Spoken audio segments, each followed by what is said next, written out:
Finance, Budget, and Personnel Committee for Tuesday, April 15th, 2025. Are there any potential conflicts of interest? Seeing none. Citizens' comments.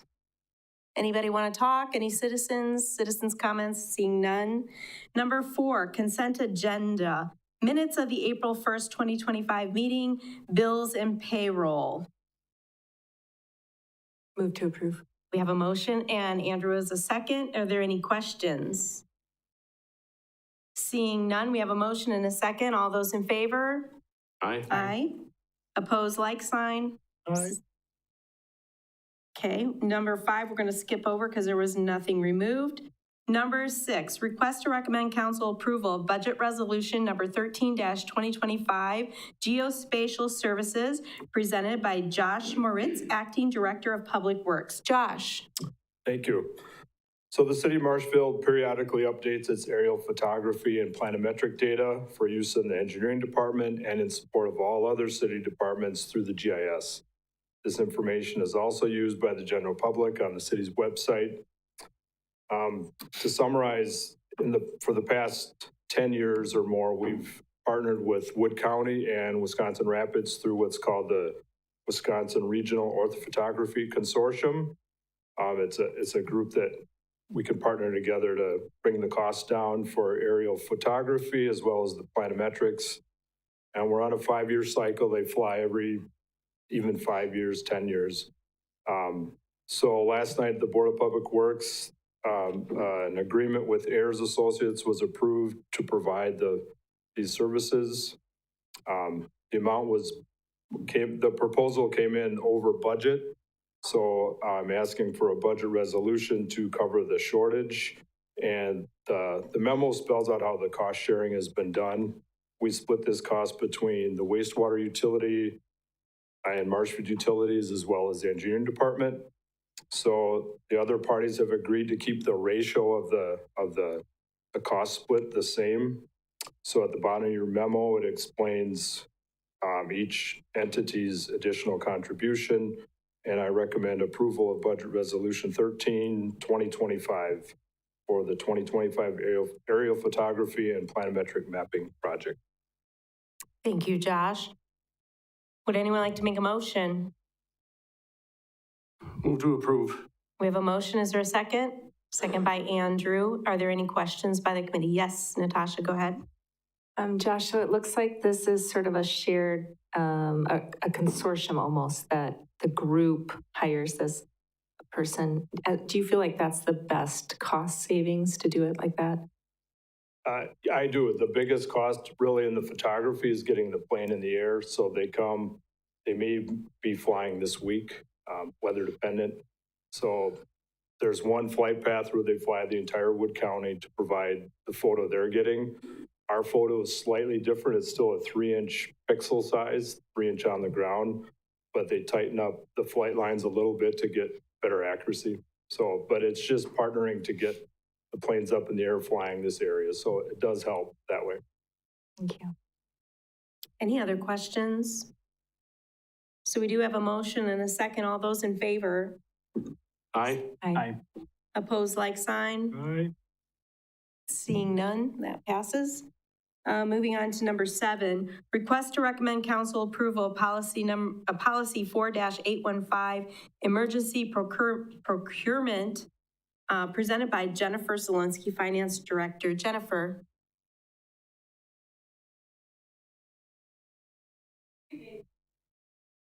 Good evening. So as part of our journey to improving our procurement policies, I felt it was necessary to break off this very special circumstance in that emergency procurement of goods and services can have some different rules than our standard procurement policy. First of all, I kind of wanted to define what we mean by an emergency. It does not mean I didn't plan ahead or I didn't have time. It really means something either catastrophic or rather smaller in nature, which I've termed a usual emergency, which might affect a smaller area, but nonetheless require us to procure some emergency goods and services. The policy outlines who can authorize an emergency, and that starts at the top with the President of the United States. If he declares an emergency, we follow federal procurement standards when it comes to addressing that. It opens it up any municipality or local government agency to receive federal funding. From there, the governor of Wisconsin can declare an emergency. Likewise, that will or can allow access to state funding. And there's some time limits on how long that emergency can last. And then within kind of the state realm of an emergency, procurement for public works is governed by statute 6215. And under that statute, the Board of Public Works or the Board of a Public Utility Commission can call an emergency, and then council would have to meet to determine how long that emergency lasted. From there, statutes also allow common council to declare an emergency, either by an ordinance or resolution. And under such emergency, we have our municipal code, which is a local authority to do so. And under those statutes, the mayor, the president of the council, the chairman of the Board of Public Works, or the chairman of the Finance, Budget, and Personnel Committee may by proclamation actually declare an emergency. When that happens, the city would follow policies that would be consistent with the provisions of the city emergency management plan and in coordination with an incident manager. So given all of the different levels that we can declare an emergency, then we need to talk about how we're going to procure our goods and services.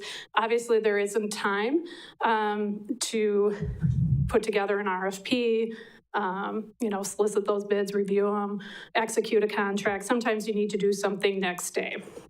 So what this policy suggests is that in those very specific circumstances, the city administrator can make or authorize others to make emergency procurements of supplies, services, or construction items of a set dollar amount under a usual type emergency. And in this draft, I've put in $25,000.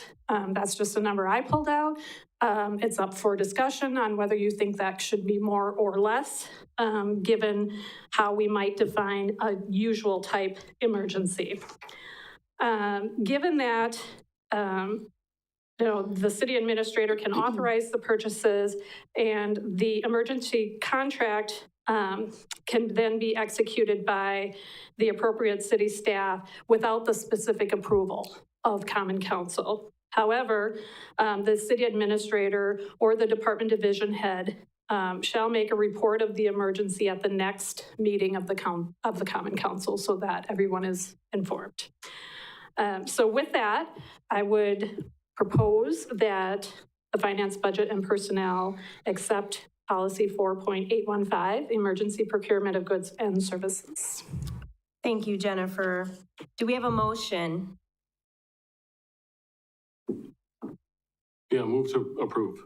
So we have a motion. Is there a second? Second by Andrew. Questions from the committee? Natasha, go ahead. This is not picky. It's just, I don't know if this is the standard way that things are written. So on page 17 on mine, I don't know what page that is of the document. It says under Municipal Code Section 7, whenever necessary to meet a local emergency, the mayor, and in his absence, the president of the council, and in his absence, is it always done where it's the his, or do you do there, just in case there's a female mayor? That's a direct quote from our statute, and Okay. I think just the masculine pronoun is intended to mean whomever. Okay, thank you. Any other questions? So we have a motion and a second. All those in favor? Opposed? All right, that passes. Thank you. Moving on to number 8, request to recommend council authorization to solicit for temporary economic development services with a request for qualifications and RFQ presented by Steve Barg, City Administrator. Steve. Thank you. Well, I was before you several weeks ago on the same topic. These next two items run together, the economic development services and the planning services. At that time, I requested that you allow me to hit the pause button as far as moving forward with an RFQ and just to go ahead and secure services with our current providers, Cedar Corporation and SEH for those economic development and planning services respectively. The purpose for hitting the pause button was to take a look for at least a couple of weeks at whether or not it might make sense to combine those two into one consulting firm. Sometimes we have a situation where you have the economic development consultant and maybe the planning consultant overlapping on a project. Maybe they don't agree on certain things. It might be better to have one company handling both of those services altogether. I've come to the conclusion that that's maybe not the best approach for a couple of reasons. One of which is we are still making an active effort to find a senior planner, and we hope we will someday. And that would negate the need to even have a combination entity. So for that reason and others logistically, I think it's best to continue with our separate services. So with respect to economic development, we've had Cedar Corporation for more than 2 years now. We've actually been without a development services director for 3 years, effectively. So we've been going on consulting services. We get about 10 hours a week from Josh Miller, who works for Cedar, a former employee of the city. So what I put in your packet tonight is an RFQ that's a request for qualifications, similar to an RFP, which is request for proposals. But in this case, what we do is we get information from the company, the services they offer, who the key people would be, specifically who would we be dealing with and what's his or her background in economic development, and then take a look at their services and their fees.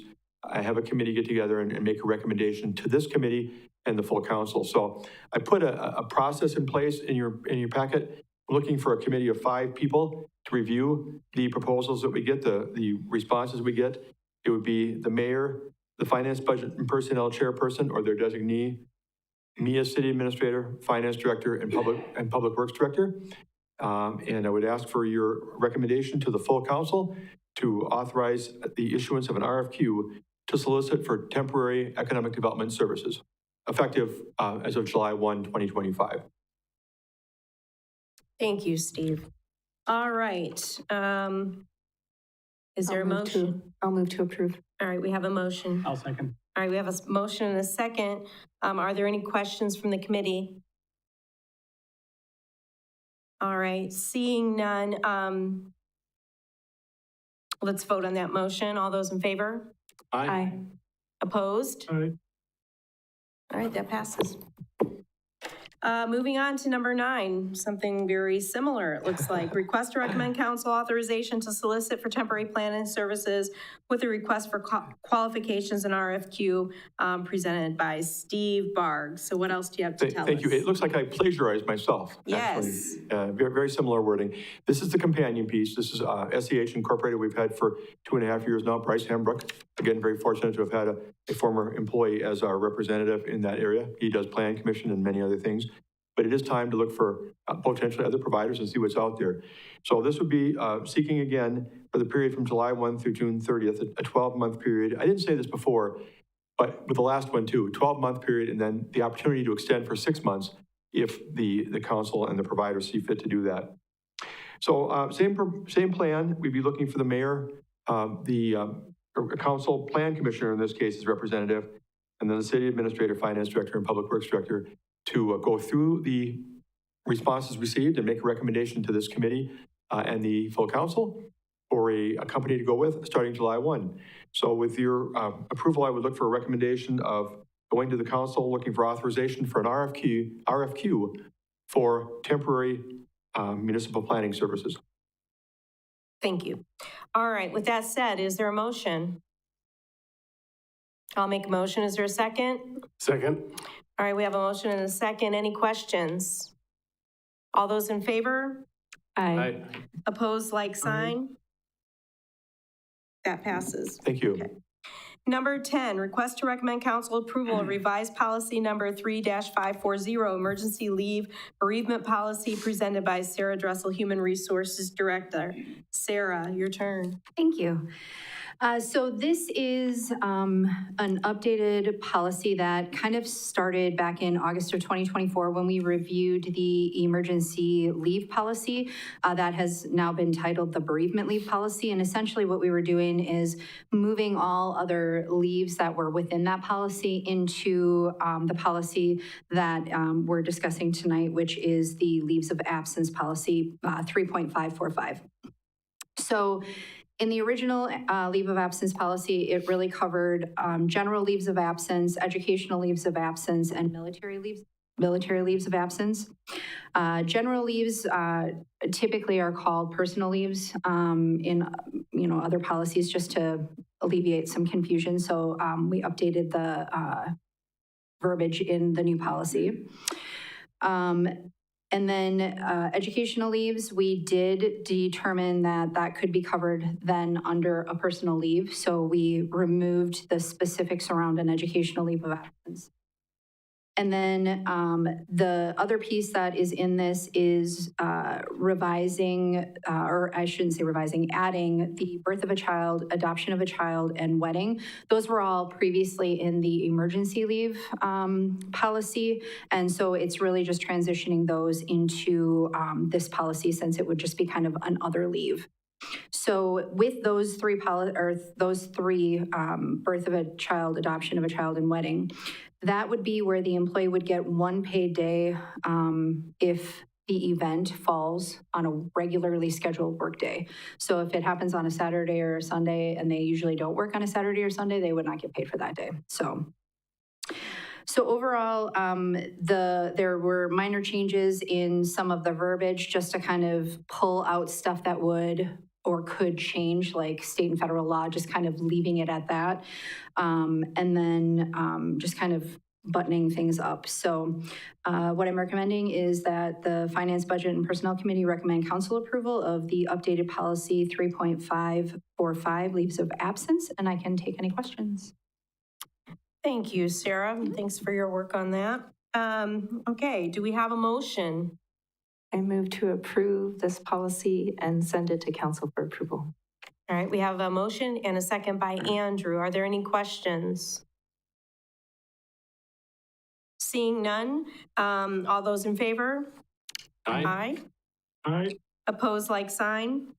Seeing none, that passes. Number 11, suggested items for future agendas. Yes, Mr. Coran. Can we get an update and some history on the status of our development services director and senior planner positions? Because we're at $149 an hour, the last contract, $71,000 a year. It's a lot for each position, so I just want to see where we're at. Okay. Anything else? You got everything you need for that, Steve? I'm sorry, what? You got everything you need? Yeah, okay. I do. Yep, I do. Thanks, Rebecca. All right. Is there a motion to adjourn? So move. Second. All right, we have a motion and a second. All those in favor? Aye. Aye. Opposed, like sign? We are adjourned.